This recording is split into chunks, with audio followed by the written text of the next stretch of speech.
It's been quite a few years, 4 years since I installed the kit on my truck, and I have it partially put back together. I have it running. I had some issues. I have a turbocharged engine, and I had some issues with oiling on my turbos and whatnot. And I had a couple kids in the meantime and built another truck and some other things. These projects seem to get away from me sometimes, but we got into the coilover market a while back, and this kit is the coilover kit for the C10, so there are a lot of different things that we upgraded. Almost every piece in the entire kit has been altered, and now you can use shockwaves on front and rear. Take out the coilover and put in the shockwave.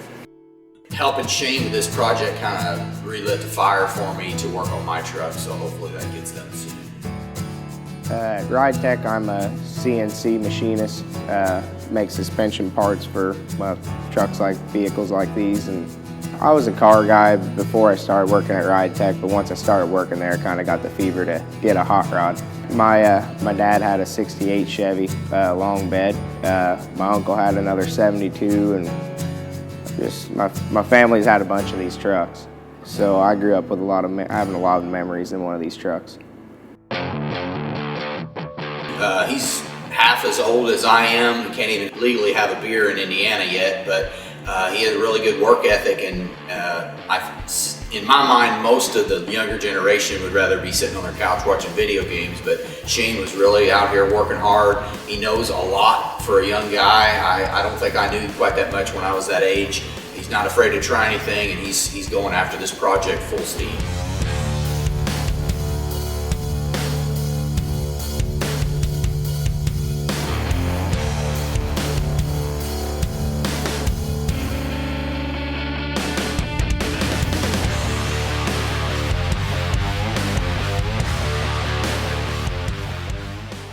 Okay, it looks like we need to get the upper and lower control arms and the spindle and all that off of both sides before we can take off the factory upper control arm mount, so let's do that.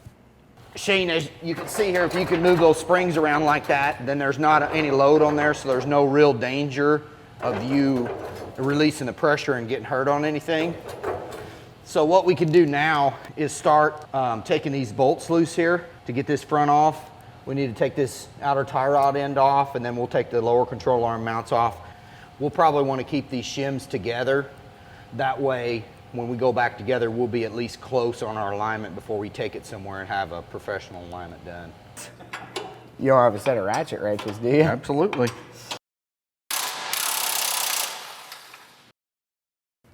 Just stick that in between the spindle and that boot. Should pop right out of there. Like it came from an auction. There's no cotter keys in anything. I think if we grab onto that upper arm, then we can take this whole assembly over and set it on that cardboard. Okay.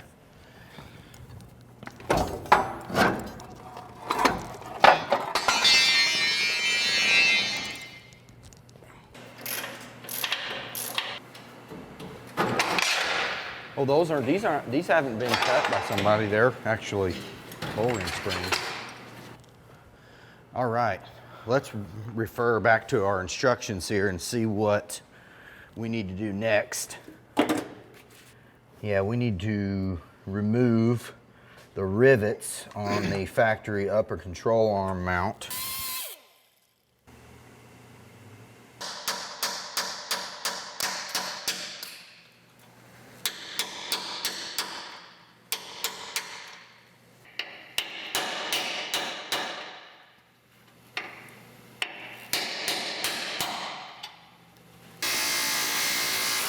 Probably be better off using air chisel. Okay, those didn't come off too bad. There's only 2 more bolts holding this on and we'll have it.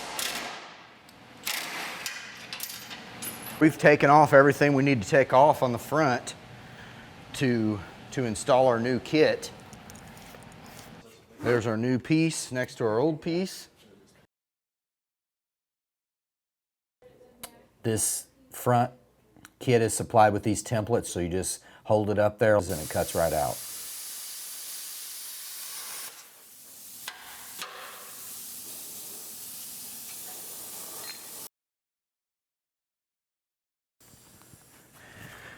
Says that the new upper mount and cross shaft have a wider bolt pattern than the original setup. The holes in the frame need to be slotted 2 inches. These holes here need to be slotted a little bit. Now keep in mind when you're doing this, the coil-over diameter and length and dimensions are the same as the shockwave that uses this kit. So what I'm doing here will be the exact thing that you would do if you're installing our air kit that uses shockwaves on all 4 corners. Okay, I'm gonna put the ball joints on the upper arms here.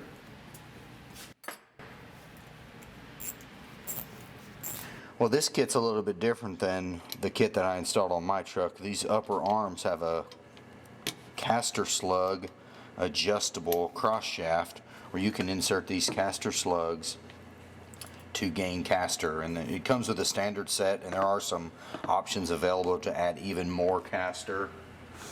I think the instructions say up to 5 degrees, but for Shane's truck here, we're putting in the slugs that are standard. Let it sit there, and we're going to put our stock alignment shims back in. Snug these up a little bit.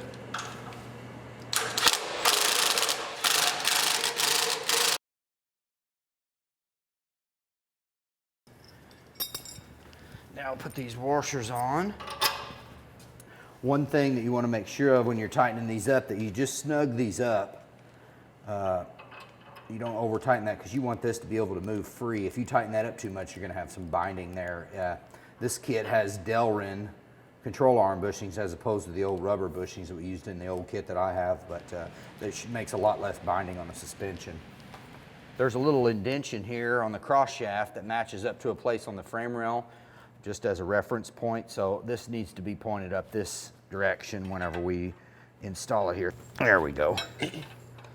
There we go. Just about like that right there is what we want. And then I'll see if I can back this nut off without turning the cross shaft back the other way. There we go.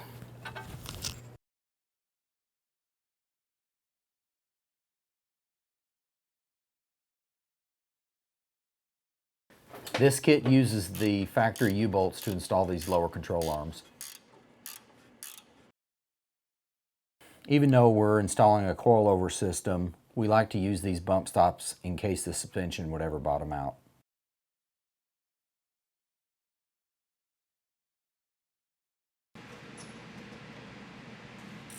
Now, if you were going to use air suspension with our kit, the shockwave would go in exactly the same way as this coil-over does. They're virtually the same size. The drop spindles that come in this kit, they do accept the stock brakes, and that's what we're going to be going back to. This is already a 5-lug setup, so Shane's going to keep the same brakes.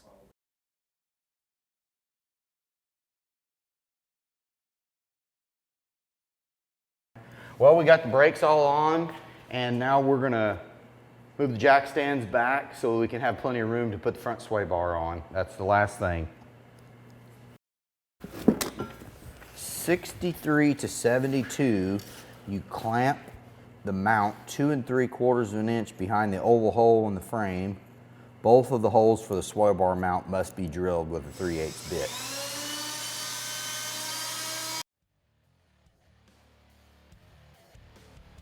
This kit comes with a pretty beefy sway bar. The stock sway bars on these trucks was really small, and some of them didn't even have a sway bar at all.